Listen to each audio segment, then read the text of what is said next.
Good morning and welcome to our annual Warschaw Conference on Practical Politics, both those of you who are here in person and folks who are on Zoom and on our live stream and ultimately on Facebook. I'm Bob Shrum, the director of the Center for the Political Future, and I'm here with Mike Murphy, my longtime political opponent and friend and the co-director of the center. I believe this conference will be an exciting and revealing examination of the 2022 midterm election that defied history and confounded pundits. But first, let me turn this over to Mike. Thank you, Bob, and welcome everybody, both through the magic of electrons and here in person. It's great to see a lot of familiar faces, and thank you all for your support of the Center for the Political Future. A few words about the center before we dive into midterm madness and beyond, as we take a look at what was really the most remarkable midterm, I think, in my 30 plus years of hanging around politics. And we're going to dive into every aspect of it and look a little bit at the future. 2024, being political junkies, we're more than happy to get going on the next one already. So the center exists to do multiple things. First, we help kids here find and discover the world of practical politics. We have a muscular internship program because we believe nothing is a better experience for somebody interested in this than actually going out into the world and doing it, to kind of buttress what they learn here, studying all the classical political science things. We also try to be, as Bob likes to say, active in the public square by holding panels like this. We've done a ton of stuff, even during COVID, electronically. We're kind of warming up our in-person stuff again. We do this Warschaw Conference after every major election to try to provide value there and to follow our mission that Bob and I personify of your opponent does not need to be your enemy. You know, we want to break the equation that's taken over and calcified modern politics of one side saying to the other, we're right, you're evil, so we can do anything to you, we're fighting evil, and then vice versa. So we look at the incentives of politics, how it really works, and what we can learn to try to align that we can disagree, disagreeably, agreeing on one set of facts and then having a hell of a fight about what we ought to do to remedy those problems. So that's the mission, and it's very rewarding work. The kids and the kid staffers here, the students, I should say, now that I'm an old geezer, I've used kids too much, they're invaluable. And it's been great to see them move off. Many of them graduate and get into the world of policy, government, or politics. So with that, it is my great pleasure to introduce our next speaker to kind of launch us, America's coolest dean from the Dornsife College, our friend and incredible supporter of this institute in our mission. That would be Amber Miller. Okay. Thank you, Mike, and good morning. It is my pleasure to welcome all of you here and remotely to the 2022 Warschaw Conference at the USC Dornsife Center for the Political Future. The Warschaw Conferences and Lecture Series have become signature events for us at Dornsife. So I want to just thank Hope Warschaw for her generous support in making all of these possible. I don't see her in the room today, but let's thank her, whether she's here or remotely. She's on Zoom. I'd also like to thank the Rancho Mirage Writers Festival for partnering with us on this event and so many other events over the past few years. And I just want to say, as a key contributor to our Academy in the Public Square initiative, which is a signature initiative of mine, this center brings together on a regular basis experts inside the Academy, outside the Academy, journalists and political leaders from both sides of the aisle for fact-based, rigorous policy debate, which is something we feel deeply is important, not just at the university, but around the nation and around the world.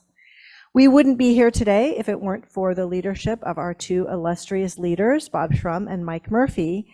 They and their terrific team, led by Kame Akavan, bring us these incredible, thoughtful, engaging, and provocative events. So let's just give them a round of applause and thanks. We can't applaud ourselves. All right, so today, as they both said, we are here to unpack the 2022 midterm elections, ones that defied expectations and defied history. Democrats will hold the Senate, as well as many more seats in the House than the pollsters and pundits anticipated, defying the rule of modern American politics that if a president has low approval ratings, he or she will get shellacked in the midterm elections. At the same time, the Republicans will control the House, and it seems that some of the purple states are turning red. I think Florida and Ohio. Encouragingly, I'll say that most candidates, it seems, called each other to concede with grace, even in the most mudslinging and competitive races.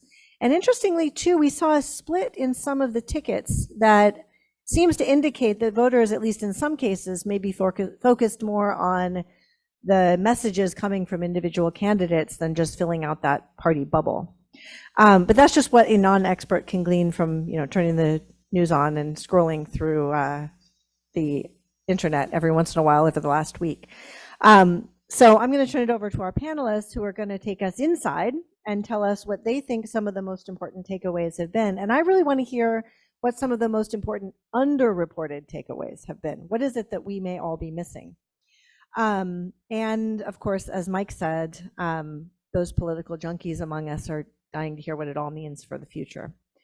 So let's get on with the program. I want to thank in advance all of our panelists for today and the audience. Thank you all for joining us. We have a terrific day lined up.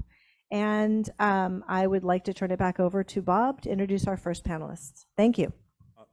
Thank you, Dean Miller, I'm grateful for your leadership and your friendship and for your guidance as we undertake, and now we're 6 years into undertaking this endeavor.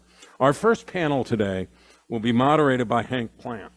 He is a Peabody Award and Emmy Award winning journalist who has covered presidential, gubernatorial, Senate, and congressional and local campaigns. We are proud to say that he will be a Bonnet Fellow this spring at the USC Center for the Political Future. Let's bring him and our panelists on stage to discuss our first topic, what the heck happened? Okay, our first panel, Hank and our panelists. Wonderful to be here. Please welcome our panelists today. Seema, do you want to come up first? Seema Mehta is a staff writer for the Los Angeles Times covering the 2022 midterm elections. Thank you. Bill Carrick, a highly respected political consultant and an old friend. Bill, thank you for being here. Elon Carr is the former U.S. Special Envoy to monitor and combat anti-Semitism, former Deputy Assistant DA in Los Angeles. Thank you, Elon, for being here. And Simone Sanders is on the way, I am told. I think she's parking right now. Oh, wait, come on back up. It's all right. Lynn Vavreck is the Marvin Hoffenberg Professor of American Politics and Public Policy at UCLA and contributing columnist to The Upshot at the New York Times. So thank you for all being here. I'm going to sit down. I think my mic is hot, right? I hope. Say the mic is always hot. Yeah, the mic is always hot. Mic is always hot. That's a good lesson. Can you hear me or? No. Okay. Maybe I'll get our AV people to turn this on. And I'll stand here while we work on that. We're going to talk about the midterms, but as a journalist, I got to go with the news of the day.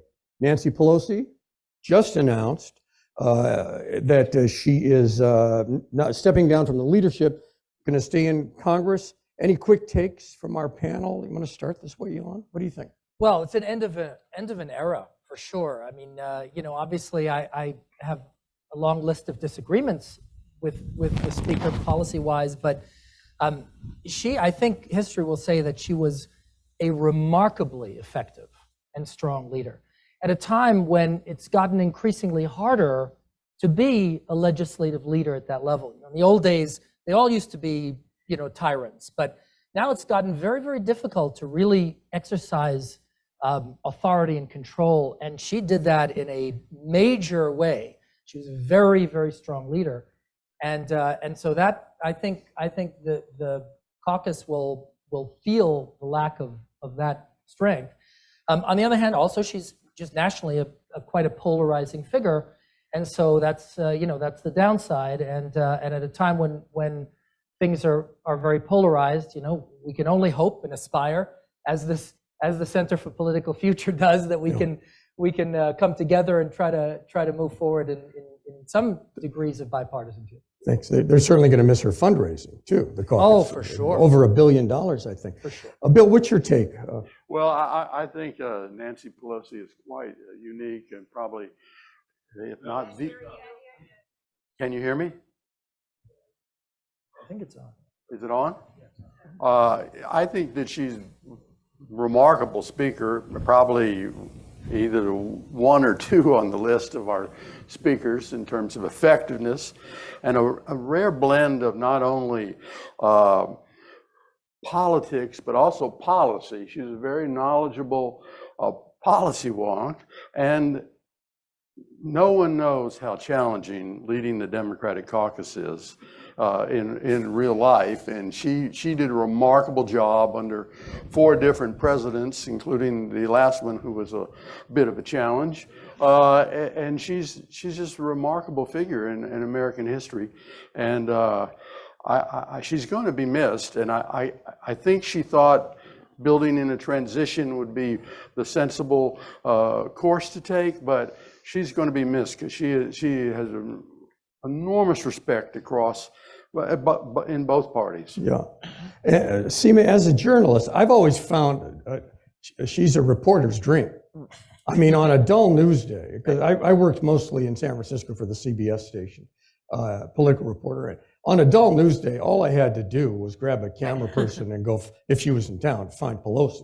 So I mean, absolutely. I mean, she was ever quotable. She always, let her feelings be known. I mean, we can all remember that sort of infamous picture when former President Trump was giving the State of the Union and she's ripping up the papers. I mean, she's never shrunk away from the media or from public attention. But I think what the two of them said is absolutely right. I mean, if you look back in history, it's hard to think of somebody who was more effective, regardless of what you think about her policy. If you look back at history, it's hard to think of somebody who was more effective at controlling her caucus. And if you look at Paul Ryan or John Boehner, I mean, a number of Republican leaders in recent years, and just sort of the problems they've had. And she largely was able to keep her caucus in line, which is pretty, especially given how wide-ranging the views are among the Democrats in the House. That's a big challenge, and she was very, very effective. And I think it has to be said, I mean, she did this in a very male-dominated culture. I mean, especially when she started, when she first went to Congress in 1987. That was an old boys network, much more than now. What's your take on it, Lynn? Yeah, I think that all of this is right. And of course, there are lots of consequences for governing and the politics of the House, but I sort of am drawn, I study campaigns and elections and messaging, and I'm sort of drawn to what it means for the future. And so I think 2 things will be very interesting to watch. Symbolically, I think it's a very important moment, sort of the passing of this baton to the next generation of leadership. Who's that going to be? And what is the takeaway symbolically from this passing of the baton? And then I think that it's likely, that's very exciting. It's a time when people in both parties are saying they're frustrated with the leadership of their parties. So here's an opportunity for a party to say, okay, we hear you, and we're going to do something about it. But it's tempting to think like, oh, maybe that will bring some comity or some quieting down of people's discontent.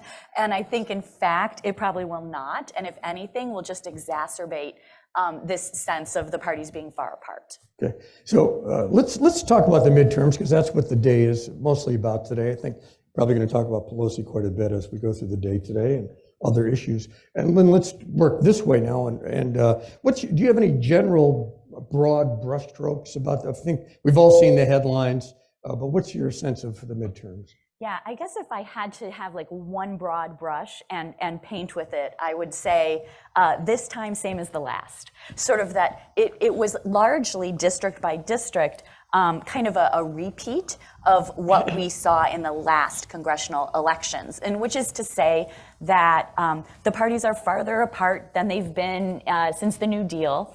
And people are more alike within the parties, and that just makes it very hard for people to try out the other side. And so what you see is people really coming, hi, welcome. I love. Oh, thank you. People, sticking with their party. And what that means is there's going to be less volatility, election by election. And you can see that playing out on Tuesday night. So not a lot of change. I don't know if I agree with that. Okay, great. I mean, Mike Murphy called it remarkable. I agree with that, I think. Simone Sanders, she is former senior advisor and chief spokesperson to Vice President Kamala Harris, former fellow USC Center for the Political Future. Wonderful to see you. Happy to be here. I'm sorry for my delay. I did not have Speaker Pelosi stepping down on my bingo card this morning, and I'm trying to lock in a promised interview from the one and only Hakeem Jeffries. So we'll stay tuned. So what's your general sense, Simone? I'm going to throw you right into it now on the midterms. I've been asking for just kind of broad strokes before we jump into it. Yes, I have a couple broad strokes, but first I want to say thank you to USC Center for the Political Future. Bob Shrum is the only person I will fly back across the country for. The work that USC is doing here is just absolutely amazing. This is one of my favorite times as a fellow, and I see Tad Devine back there, and I like to say I owe my entire TV career to Tad Devine, who told the people that I was good enough to go on television when I worked for Bernie Sanders in 2016. The midterm elections, I think, so I was one of the people that said, I don't really think a red wave is materializing. I think that conventional wisdom is smacking right up into reality. And I said that before Election Day, and then I went to Wisconsin a week before Election Day, and everything I saw on the ground led me to believe that the conversation we were having nationally was just wrong. There was energy on the ground. People were engaged. Young people, the energy on these college campuses was insane. I followed and canvassed with some African-American organizers who are not tied to any campaign, but they're about organizing, like going to places where people usually do not go. And there was just so much energy. And so I attribute that to a couple things. One, Dobbs, obviously. I think the Dobbs decision was very underrated in the lead up to Election Day. And then post-Election Day, I sat on a bunch of panels where people were like, of course, Roe. And I'm like, y'all are some of the same people saying Roe is not a factor, that Roe is not a kitchen table issue. But my opinion is that there were a number of factors. Roe, the Dobbs decision was one of them, but people went to the ballot box and they made decisions about a number of issues. It wasn't just one thing. So some people were going to the ballot box with the economy in mind, with their gas prices in mind, concurrently with their ability to make decisions about their own bodies and not have the politicians in their doctor's offices. Some folks, if you're in Texas or Buffalo, New York, you were going, or anywhere in America where there is gun violence, you were going to the ballot box with that in mind. And so I think that voters are sophisticated, and we saw that play out on Tuesday. There are facts to back up what you just said. The exit polls, some of the exit polls showed that where inflation was what we thought we'd be voting on, abortion and democracy mattered. 61% of the exit polls showed that people were upset about the Supreme Court decision. 2/3 said they were worried that democracy itself was on the ballot. Simone raised a really interesting point, which is that many of us expected a red wave. And this is a good segue to Seema as a journalist, because I got to ask you, how did the media get it so wrong? I mean, I think that this was just such an unusual year, and I do think we did get it wrong, or most of us.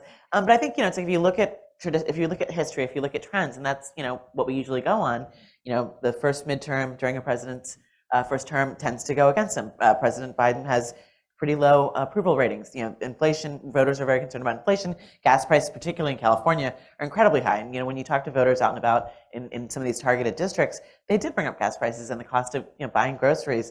So that concern was there. But I do think Dobbs was, we haven't had such a remarkable or, history-making Supreme Court decision, right before an election. So I do think that was so unprecedented that I don't think we fully appreciated, the impact it would have. Also, I mean, we usually think that younger voters of color do not turn out as much. Democrats don't turn out as much during midterm elections. And this time, I think we still need to look at, the full end results. But, you saw students, for example, at the University of Michigan standing in line for 2 hours to vote. And I can't think of another midterm election where that happened. So I think that there was just so many unknowns. And then I do think with abortion, I mean, this is something that's always struck me because, I'm a little bit older than the average voter, but I remember when I was in high school, abortion was still thought of as an issue. It was still thought of as in play. And then in talking to younger voters, younger women in recent years, it just seemed like it was viewed as settled ground. I mean, so I don't think it necessarily was as motivating for voters in the last, since I've been covering politics, honestly. And I think, with the overturning of Roe, I just think so many people just never thought that they would ever see that in their lifetime. And it really just changed the course of the election in a way that, and the behavior of voters in a way that we don't fully, I don't think we fully understand it yet. Bill, what's your, you know the media very well. What's your take? How did the media get it so wrong? Well, I think the first thing is the media has become very dependent on the handicappers, the pollsters, the aggregators, the partisan pollsters. All of them were wrong about most everything. And the media followed along with their sort of theories about what this campaign was going to be about. And it wasn't about any of that. I mean, you know, the Dodd decision obviously had a big influence on it. It wasn't really a test of Joe Biden's popularity. Joe Biden's popularity didn't get any better, you know, in a week or the last 3 days of the campaign. It wasn't about his popularity. It was about people just deciding that they were going to vote on different reasons, and there was no sort of this conformity that the media and the polling industry and the political consultants all had the focus that this was going to be a typical midterm, and they were just flat ass wrong. So Can I add one other point to that, though? As a, you know, I host a show on MSNBC now on Saturdays and Sundays, and a show on Peacock, and it is the amount of people that do not talk to actual human beings that go to the grocery store and don't order from Instacart is astounding to me. And I found this when I worked at the White House. When we first started talking about, remember transitory inflation? Okay, that's because we would have meetings at the White House and people would say things like, oh, this is just going away. And I'm like, have y'all been to the grocery store lately? I still get my own groceries. And so there is a steep disconnect between the people who sit in anchor chairs, the folks who, some of the pollsters who do the polling, the pundits and the people that folks usually go to, and the real lived experience of what is happening in communities across the country. And given everything that went on in the lead up to the midterm election, it was astounding to me that people weren't like, oh, I need to get out here and talk to more real people. Yeah. You know, and the other point about this is that the media comes up with a way of collecting data that is, if Lynn did what these people do in the polling, media polling side, she would be out of a job. I mean, this business of like averaging polls across with massively different methodologies, averaging them up and say, here, the average poll says X. Well, it's meaningless. It's not really based on any kind of scientific research. It's just something that was made up so everybody can compete. I got a poll today, which is what the media does. They spend all the last 3 months going, we have a poll today that shows X and Y, or the average of all the polls says this. And then on top of it, Republicans invested a ton of money in doing their own polls and shoving them out, and they all got collected in these averages, and they have a little, asterisk, little thing with an R behind their name or a D. I mean, and it's ridiculous. Most of the conventional wisdom was wrong because most of the people who were trying to figure out what was going on had flawed methodology. I mean, I would just add like one little thing, which is I do feel because of how much how fewer reporters there are in the world across the country. You have news deserts all across the country where there's really nobody covering, talking to voters, et cetera. That I don't feel like, we had a small team at the Times, obviously, but we don't have as many people as we used to out in the real world talking to people. We used to have a polling department at the Times. That's long gone, and polling's very expensive. So I do think part of this is because, the media has shrunk so much. I mean, you have the New York Times, you have the Washington Post, but aside from that, you don't have, these large numbers of reporters who can be out in so many states talking to voters, et cetera. I just have a lot of questions about how accurate polling is these days in the age of cell phones, and I have a hunch maybe Bob and Mike know more about this than anybody. Maybe we'll hear some of that later in the day. But Elon, let me get your take on this because we're talking about polling and the reliance on polling. Yeah, I agree with Bill. I mean, I think the media got this wrong because the polling and the pollsters got it wrong. And yes, there are self-serving polls that are wrong by design, but let's face it, a lot of the polls that were not self-serving and not generated for PR reasons got it wrong, and we see this over and over again. Now, I'm not one of those who say you can't trust polling because I've seen savvy polling work wonders, but the fact of the matter is there's a lot of garbage out there, and not knowing how to separate the wheat from the chaff is a real liability. And if you just report on this stuff, you're you're liable to get it wrong. And we've seen this over and over again. This isn't the first example. By the way, the Eric Cantor race was a perfect example of polling gone run amok. And so, you really have to know how to separate the real polls from the bad polls. Let me say this, though. We saw it right here in the mayor's race. We had all these public polls that came out at various points in time that said, well, Caruso's catching up. And I don't think a damn thing happened during the campaign.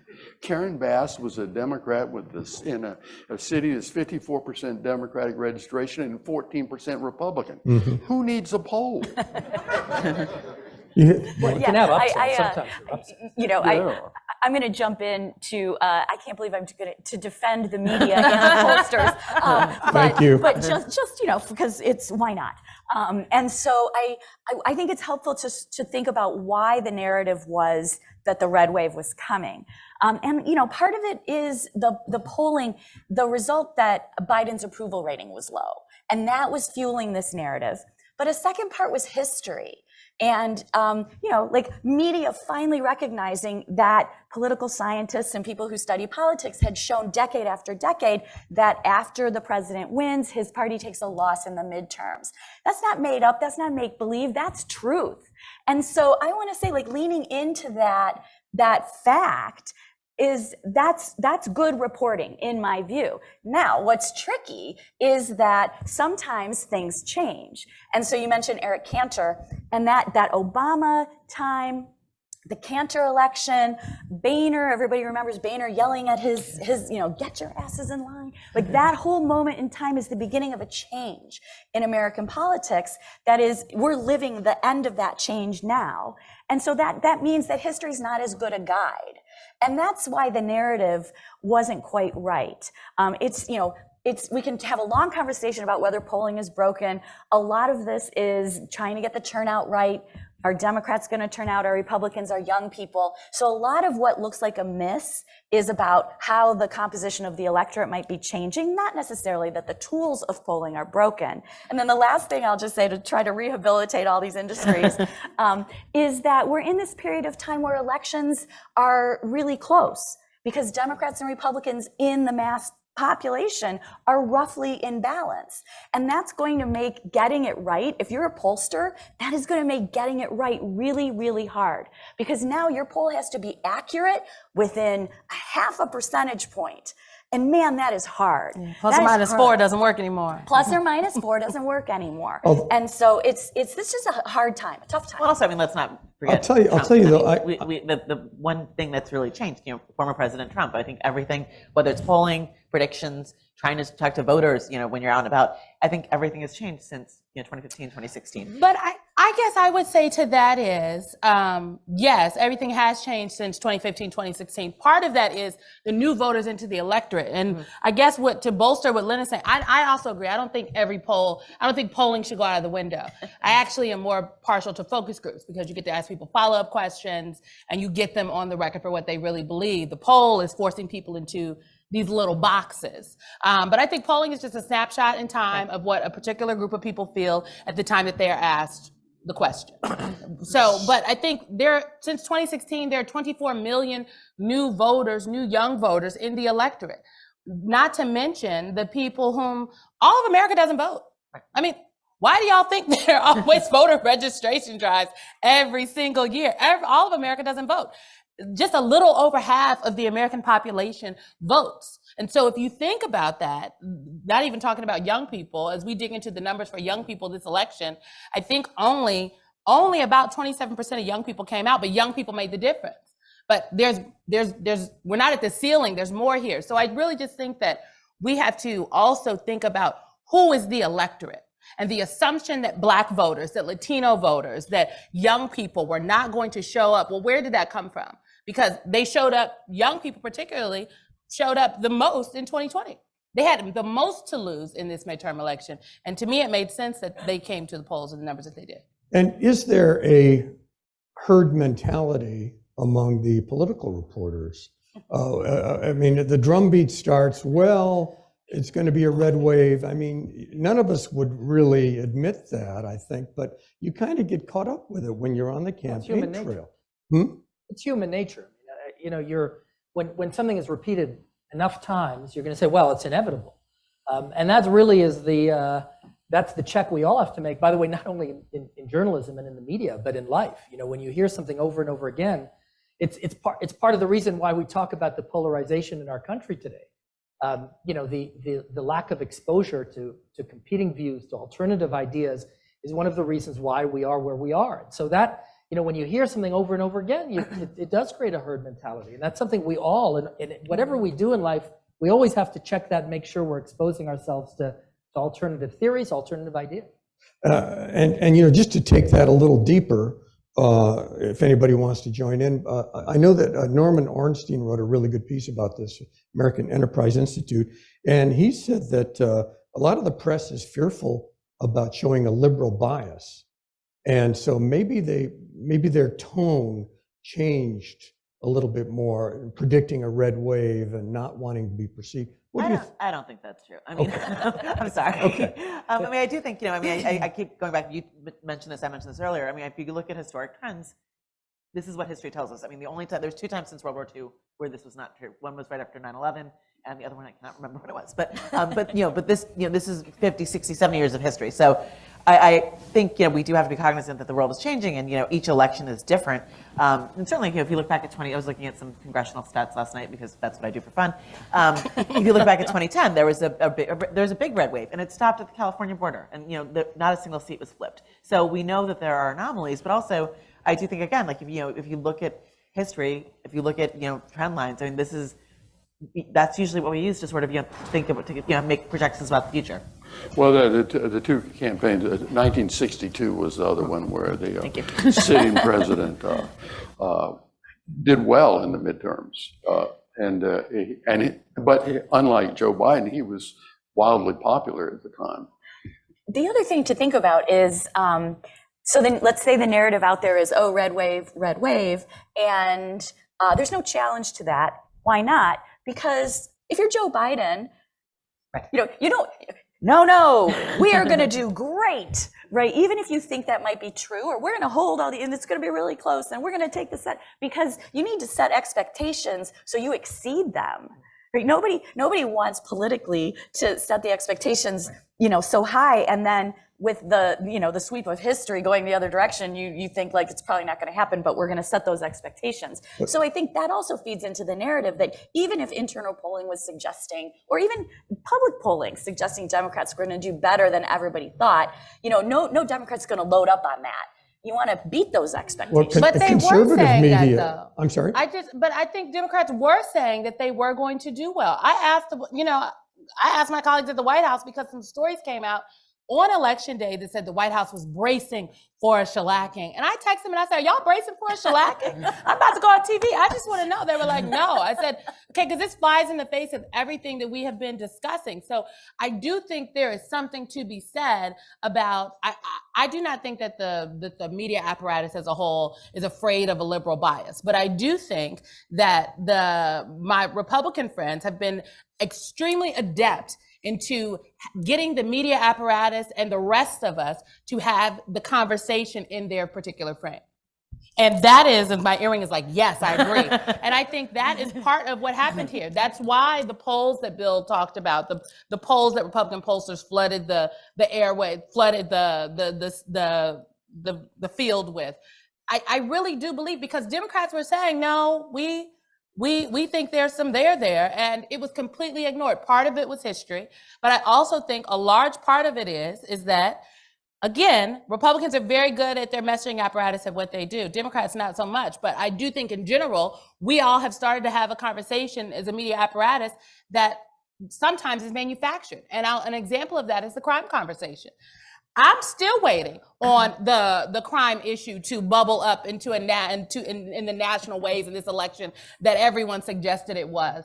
Even though crime is, not to say that there is, and when we talk about crime, what are we talking about? In some places, people mean gun safety. In some places, we are talking about the criminal justice, like we have to break it down, but this idea of crime, we had a conversation, I liken it to the conversation that we often have about the border. And Republicans say, oh, all Democrats want are open borders. And then you have very reputable journalists asking Democrats, well, do you believe in open borders?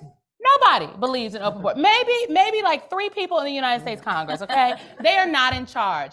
So the idea that the majority of Democrats in this country, including the President of the United States, were soft on crime was a manufactured conversation that the media apparatus took as a serious one and bolstered the issue. Well, let me suggest one thing about the crime issue that no one has really ever expressed is the reality that most voters, they want to be tough on crime, they want to be tough on criminals, and they want to reform policing.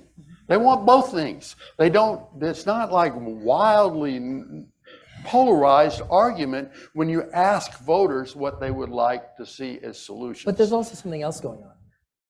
The fact that crime is an issue, let's assume it is an issue, a bigger issue. I think it is an issue. I want to be very clear. Yeah. Crime is a, But let's assume any that, major city in the that country. all the issues that were predicted really are issues.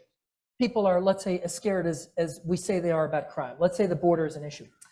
That doesn't mean necessarily they're gonna vote to change who's in office, because if they don't have confidence in the alternative viewpoint, all those issues might be really issues. But then they're like, well, I don't see a reason to change course because I don't trust the other person to get it done. And I think a lot of that was going on in this election, a lot of it. And when you look, I just came back from South Florida, I was giving a couple of speeches there. You talk about a red wave, unbelievable. And everyone I spoke to, Democrats, Republicans, I mean, there is an enthusiasm for the people they elected there. Now, not everyone, obviously. I mean, but it's really remarkable. And so what went on there? What went on elsewhere? And I think we've got to come back to the fact that a lot of very good candidates did win, and a lot of candidates who lost, despite expectations to the contrary, were not, and embraced narratives that the voters clearly rejected. Now, I think actually a long-term story here. I mean, this is obviously a dramatic underperformance for Republicans, which one could say is disastrous, right? In the short term, this is a great thing for Democrats, bad for Republicans. In the long term, it might actually be the reverse. Because if the result of this will be a failure of Democrats to really ask themselves where their party needs to go and what changes they need to make for the sake of the American future, and this will lead Republicans to actually have that conversation and say, you know what, this isn't what we've been doing isn't working in many places. But It's working in Florida. Are they having that And so we need conversation? to, well, I'll tell you one thing. It's there. You see it. You hear a lot of prominent national Republican leaders saying exactly that. Well, I mean, there is a difference between the leaders and the base. And so if you have the leaders absolutely criticizing, for example, the former president's involvement, but I mean, what about the base voters who are? Well, we'll have to wait and see. We don't know. It's too early. I mean, Elon, isn't it the Republicans who should be asking, how did we get it wrong? I mean, That's my point. Well, that's my point. My point is that if this shellacking leads Republicans to say, okay, we got this wrong. We need to be thinking about why are we not connecting with voters? This is going to be very, very good for the party going forward. And I think, by the way, both parties have been led astray in fundamental ways, and both parties would do very well to have a conversation about, well, what does the American future require, and where are we getting it wrong? And if only one of those two parties has that conversation, it's going to be bad for the other party in the long term. I think we're ignoring a fact, though, and the fact is that there were at least almost 300 election deniers, people who did not believe that the current president and vice president of the United States of America were the duly elected people in 2020, and that somehow Donald Trump is still the president. 300 of those folks were on the ballot. 170 of them, by my last count, either won re-election or were newly elected.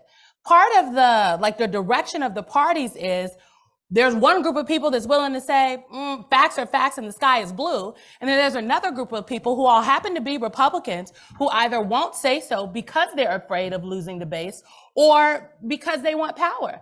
And so I just think that there's not I fundamentally disagree that both the Democratic Party apparatus and the Republican Party apparatus have to have the same conversation about how they move forward, because election deniers only exist in one party. And I think that if the Republican Party apparatus does have that conversation and make actual changes, that's just not good for Republicans. It's good for our country. It's good for democracy because we need two strong political parties in this country. I don't believe everybody should be a Democrat. I think we need Republicans who are willing to stand up and say a fact is a fact, wrong is wrong, and this is my belief on what is right. By the way, Simone just made my point. That's why I was a press person for some years. Because again, if the view is that Republicans need to have that conversation, which we do, by the way, but that the Democrats are getting it right, I don't think most Americans think that. I think most Americans are deeply concerned by the ascendant far left in the Democratic Party, and I think that's gonna hurt the party badly. By the way, I mean, look at California. If Jerry Brown, I mean, no conservative, if Jerry Brown in his last speech as governor says, let me tell you, the Democratic Party in this state is losing touch with the regular Californians, and if we don't change, you might see Republican gains in the state. That tells you a lot. Now, of course, California is an extreme example, but I really think there is a national story here. Where have been the Republican gains in California? There haven't been. I'm not saying there haven't been, but I'm saying that's what he said. Okay, and the fact that he thought that is extremely, I think, significant in terms of where we're going. I think it's worth thinking about this conversation about democracy separately from the conversation about the contestation between the two parties. It just so happens that it is divided the way Simone has just said, that Republicans are the election deniers. But this thing that Alon is talking about, the things we're fighting over right now are not the New Deal issues. It's not the role and size of government. It's not regulation. It's not Joe the plumber and the tax rate. We're not fighting about those things anymore. We're fighting about person-based, identity-inflected issues. Age, race, gender, religion, ethnicity. And until that changes, until we're not fighting about those things, the Democrats and Republicans are going to be very far apart.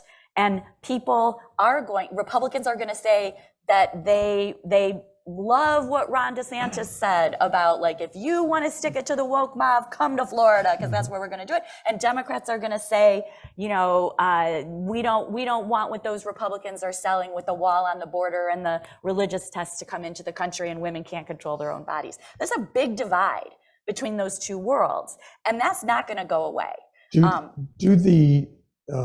me mention really quickly, during the last 15 minutes, which is about 15 minutes from now, we're going to have questions from the audience. So think about what you might want to, questions or comments, what you might want to contribute. Do the Democrats have a messaging problem?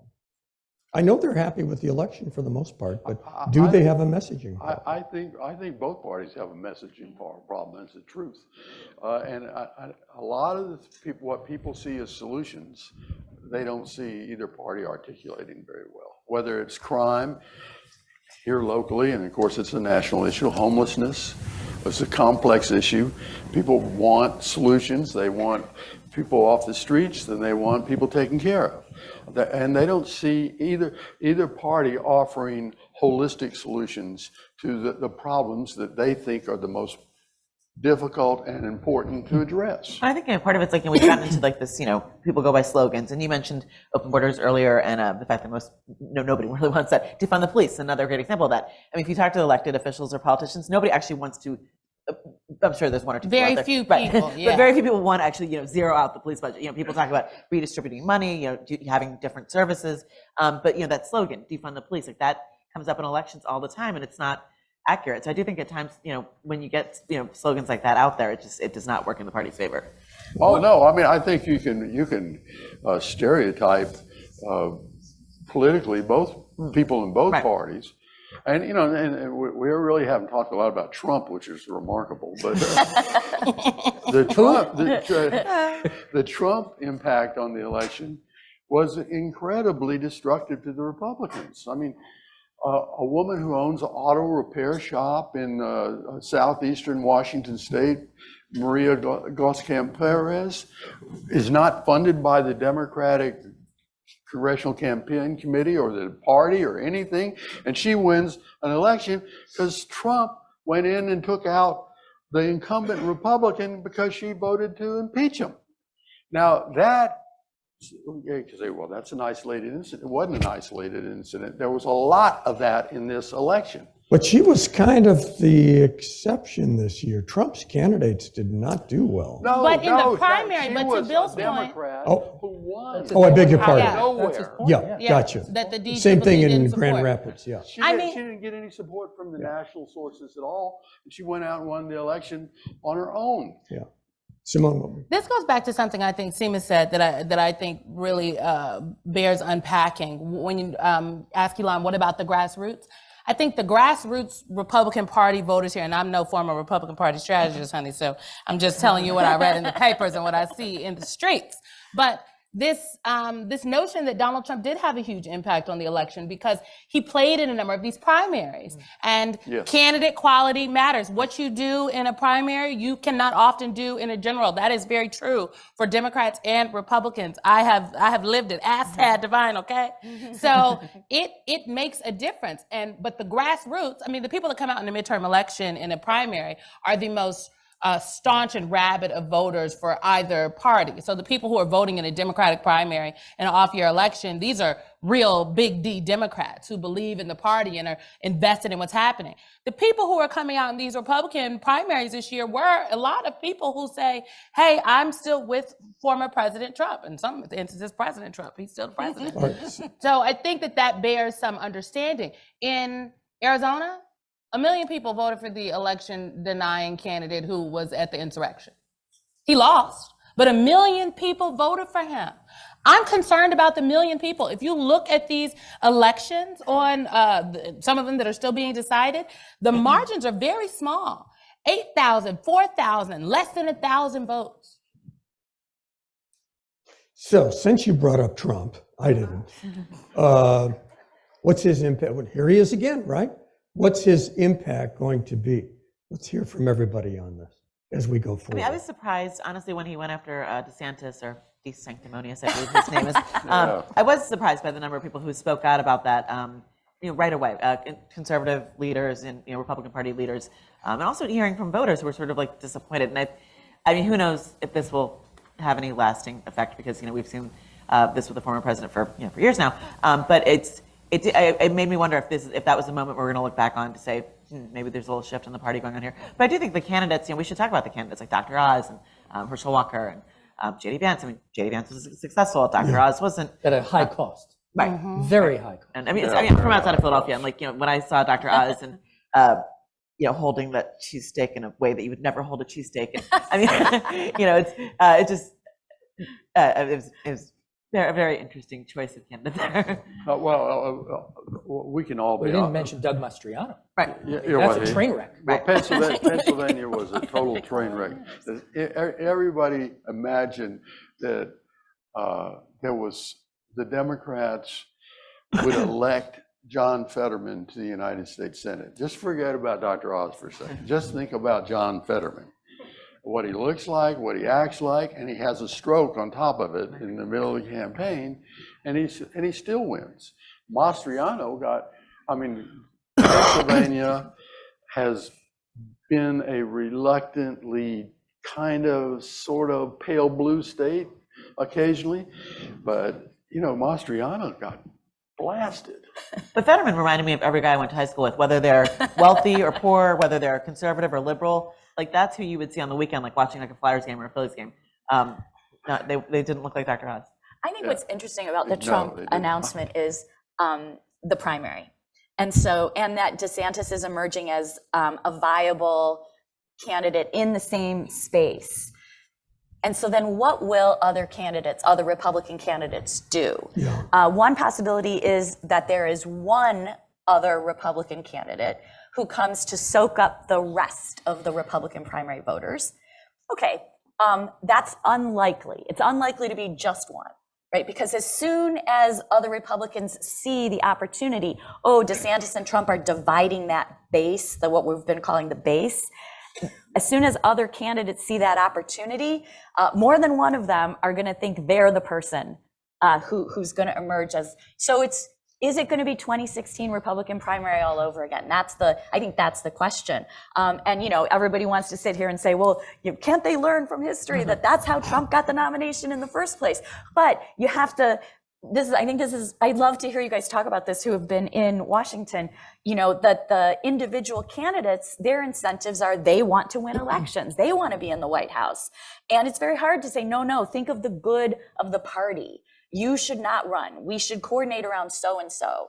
But sometimes that can happen. But I think that's the interesting thing about the Trump announcement and the attack on DeSantis. Elon, what's your take on? Yeah, I agree. I couldn't agree more. And I think, look, it's the tragedy of the commons primaries, right? I mean, you of course, you know, what might be best for a general election is certain conduct, but every candidate is thinking about what they need to do. I will say, though, I think the dynamic would be different. In 2016, you know, everyone, for the most part, left candidate Trump alone. They wanted his votes. Right.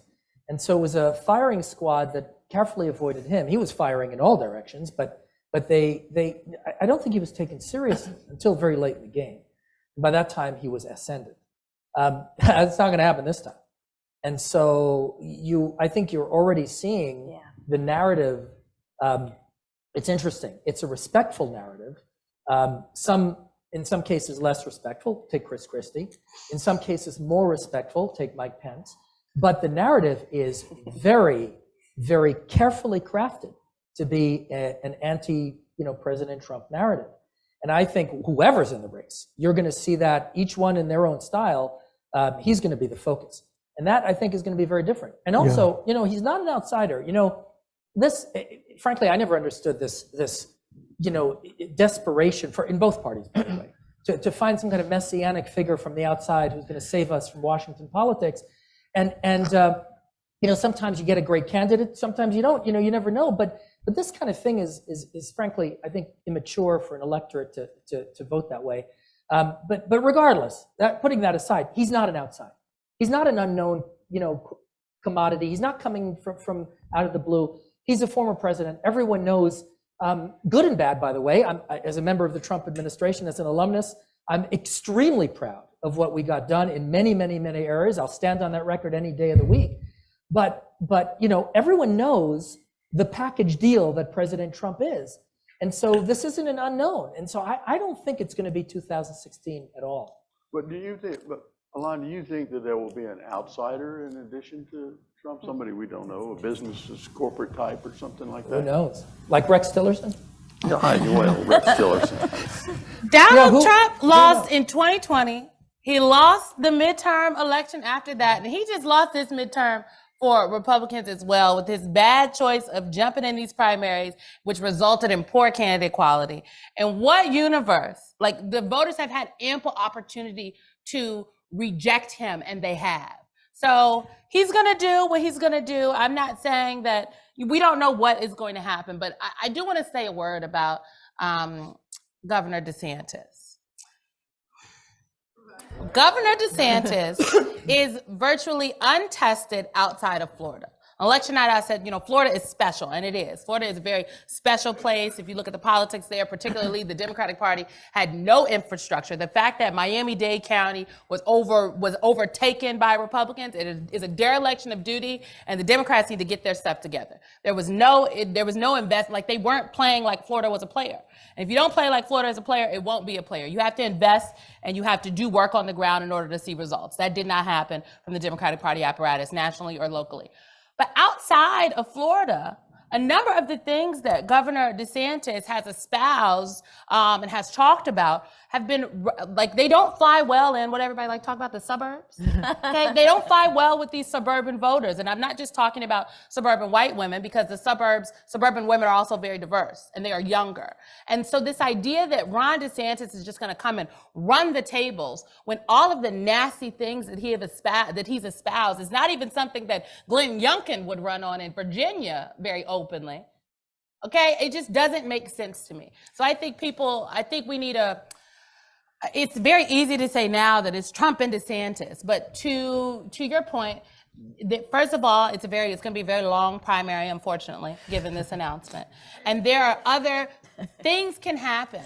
6 months ago, or 8 months ago, we didn't know about the former president trying to take the wheel and go to the Capitol. You know, we didn't know. There are all these things that we did not know. 8 months ago, the Dobbs decision hadn't happened, right? So what could happen in the next 6 months, in the next year, in the next year and a half? I do know wonder, I mean, like, if you look at some of these congressional districts where, you know, where President Biden won by double digits, you know, there's a number in Orange County, there's a number in Southern California, and then you look at the results in this election, they were sort of returning to the norm. You know, Orange County is a great example of that. During President Trump, it went blue. I mean, it voted for Hillary, voted for Biden.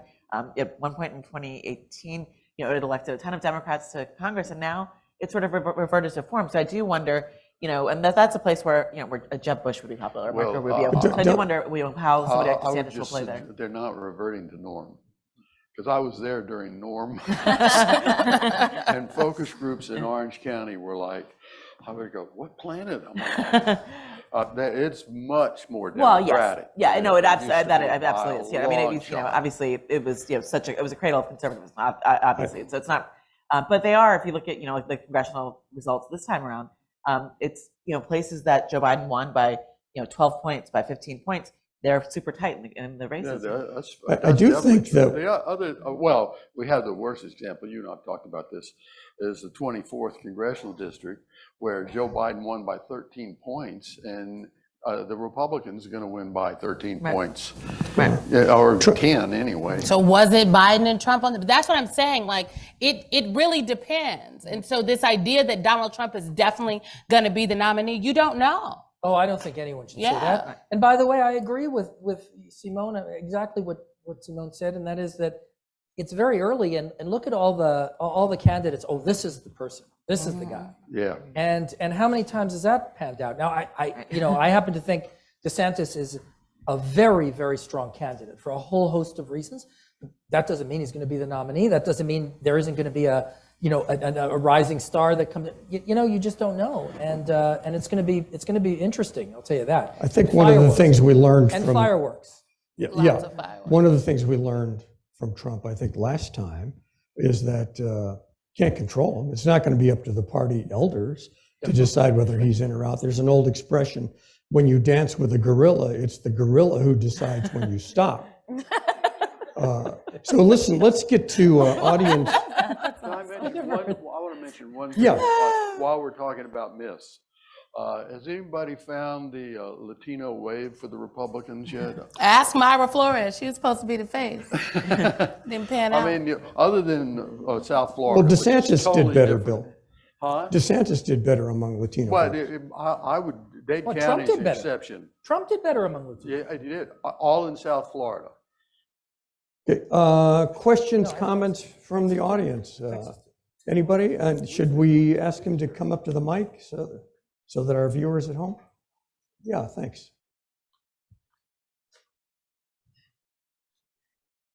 Hi, thanks for coming. I want to go back to the question of democratic lessons from this election, because it seems to me that the discussion is actually taking place centering around John Fetterman, as a matter of fact, because I've seen several comments about how, you know, he went to those red counties in Pennsylvania, outside Philadelphia and Pittsburgh, the Alabama in the middle part.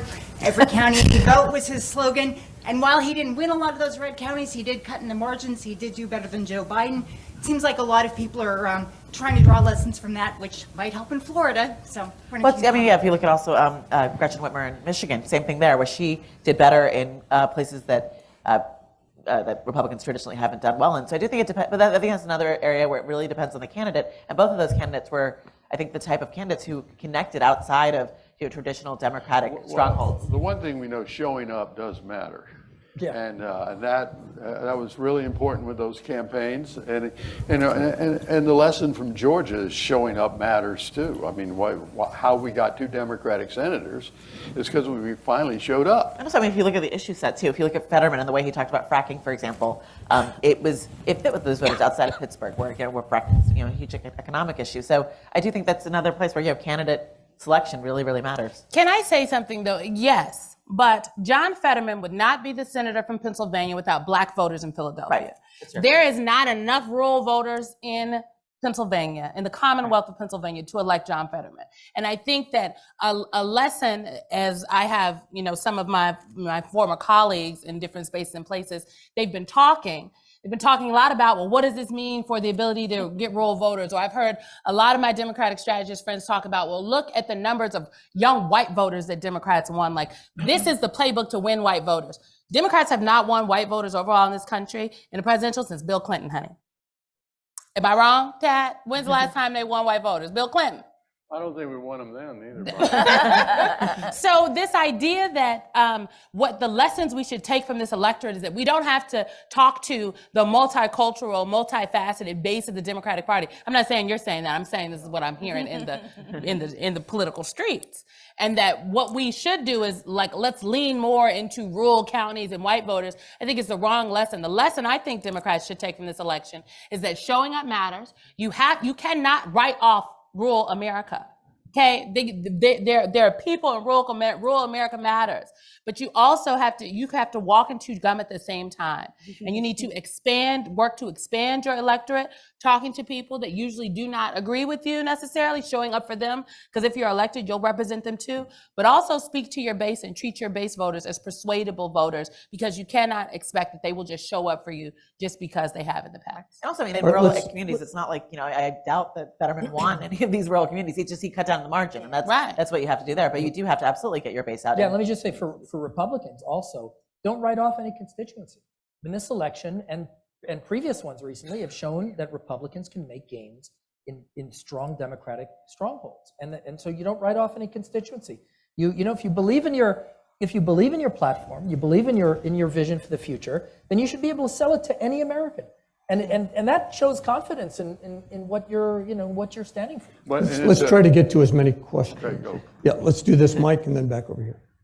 Hi, I appreciate all you coming on this panel. You all are some of the best minds in the field, so I really appreciate that. My couple of questions are for you, Professor Vavrick. You mentioned, calcification as being indicative of our polarization and the homogeneity in between the parties. But I'm wondering if the 2022 midterms kind of countered some of those assumptions. With calcification, we saw voters in Pennsylvania, in Florida, in the Wyoming Valley, in Miami-Dade, in my home state of New York, on Long Island. I mean, there were massive shifts in the electorate based on local issues, not indicative of homogenous parties. So I'm wondering if that may counter some of those assumptions. And then also within the Republican Party itself, in Arizona, in New Hampshire, in Pennsylvania, all those Trump-backed candidates were largely rejected by a lot of Republicans. So could that possibly indicate more diversity within the party? And then the last thing is, I saw that you mentioned in a New York Times article that the election denialism was an evidence of ideological entrenchment, that Republicans were kind of using that as a basis of their ideology. I guess except for Carrie Lake, maybe all Republicans have accepted the results of the 2022 midterms. So that, I'm just trying to find things in the 2022 midterms that might provide some nuance there. Tell me your name. Adam Jackman. Okay, Adam.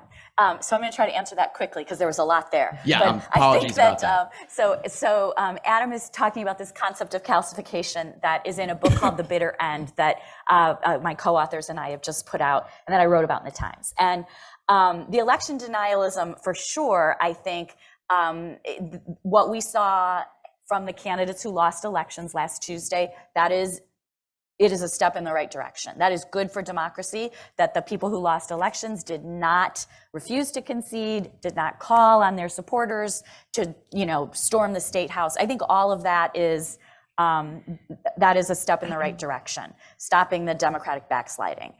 In terms of calcification, part of the idea, homogeneity within the two parties, heterogeneity between the two parties, right? The parties are farther apart than they've been since the New Deal.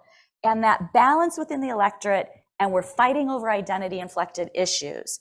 Part of the consequence of all of that, when you mash it all together, is that these elections are sort of on the knife's edge. And so you mentioned a lot of them where the Democrats or Republicans made gains, but the elections are close. They're very close.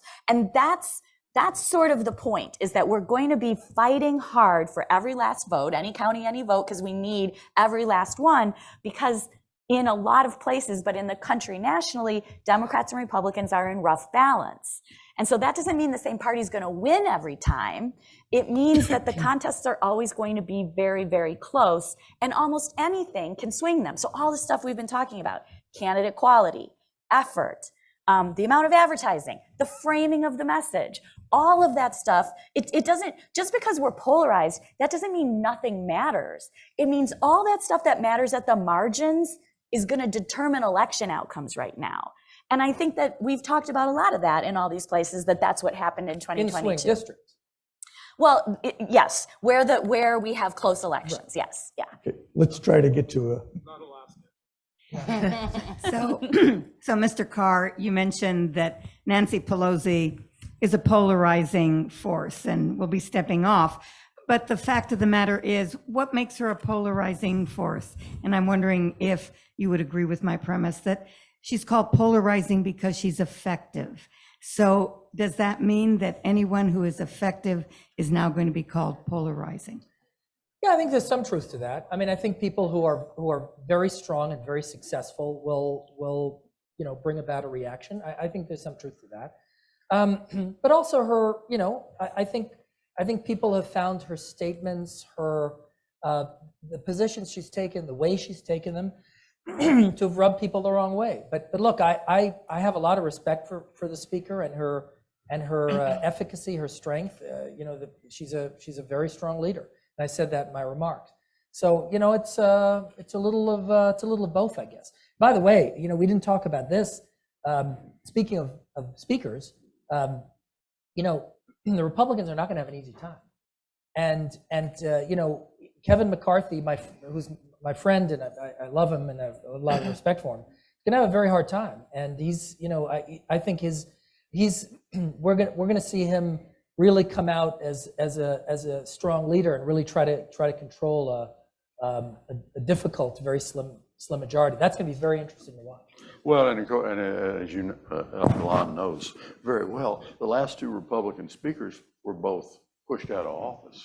I mean, Nancy's stability of her leadership has been her hallmark, but the Republicans have had a bad time dealing with the internal turmoil in their caucus. Yeah, though Mitch McConnell did well. Mitch McConnell did well, but even now people are complaining about him. As a Democrat, I don't know how they can complain about Mitch McConnell. He's been, a terrific campaign general for the Republican Senate candidates, but they are complaining about him. I do wonder with Pelosi, just if I could add one small thing. If Pelosi was not a woman, I do wonder if she'd be portrayed the way she is. No, she would not. Well, I agree with that. I think this gentleman was in line first, yeah. Yeah, I was wondering what you think the agenda should be for the lame duck session. Well, they're certainly taking on marriage equality, I'll tell you. I found, first of all, it's something that they said that they were going to do earlier in the year. They did not have the votes. The conversation was getting tense. So they held off until now. Though, in speaking to a lot of voters and strategists across the country since the election, people have found it very interesting that the Democrats have not moved to push again on Roe. Given the resounding response that it got in this election from not just Democratic voters, but Republican voters. The Kansas referendum is not defeated without Republican voters in Kansas. I'm from Nebraska, honey. There are not enough Democrats in Kansas to defeat anything. So I am kind of, I'm with those folks wondering like, now the president said after his press conference with after his meeting with Xi Jinping, in his press conference said that the votes are not there. And he's particularly talking about in the Senate, but I'm very interested as of like right now, why not push again? So I know that this is something that some members are also talking about. So maybe some discussion that might bubble up in the next week. They may get there. Of course, what happened with marriage equality is all the lame duck Republicans voted yes. Mm-hmm. So they were waiting for the election to be over. Well, I'll tell you, people, I've been openly gay for 50 years. I never thought I would see this. It's fantastic what's happening. I hope that it happens. Let's go to this mic. So I'm interested in your view about the mortality rate among the COVID pandemic, and to what extent that might have impacted some close races in the election. I think that's the last question, incidentally. So, my guess, based on the role that COVID played in the 2020 election, is that it probably had very little effect. And I base that on the fact that when we dug very deeply into these data at the county level, in terms of COVID, the infection rate and the deaths at the county level, we could find no relationship to the 2020 vote outcome. And so it would be hard for me to believe that it even somehow skipped 2020, but it's going to play a role in 2022. Can we do this? Yeah, quickly. Hi, Dana. Can you hear me all right?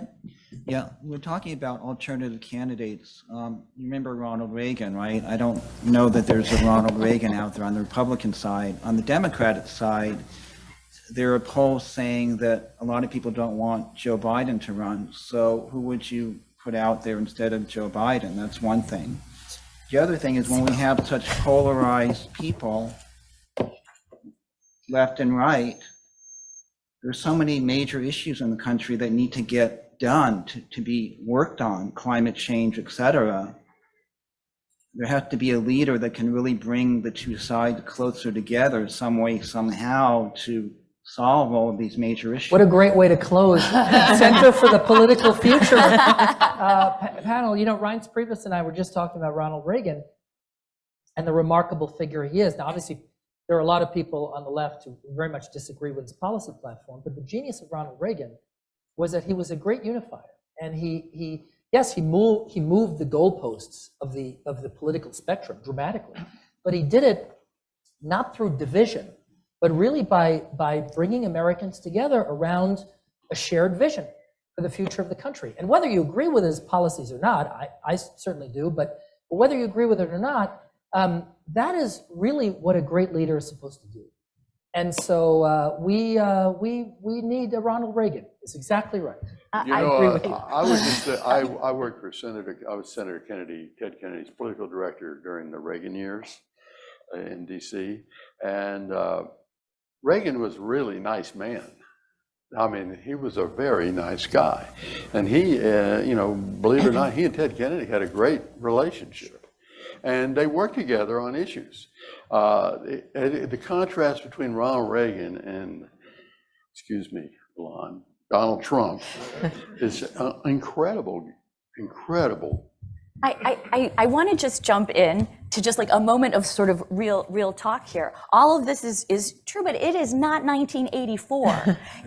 We are fighting, my view of this is that there is no magic politician who is going to come and unify people. There may be strategic politicians, entrepreneurial politicians, who can get us fighting over things where people agree more. So that's not persuading people to unify. That's changing the conversation to talk about something else. Universal gun background checks, everybody wants that. But good luck changing the conversation away from, should women be able to control their own bodies? Should there be a wall on the border? Should Muslims be allowed to enter the country? Is crime tied to race? Good luck changing that conversation to something that everybody agrees on, that, both candidates agree. The easiest way to make something not a part of the campaign is have both candidates agree on it, right? So we're not fighting over the things we were fighting over in 1984. It's different.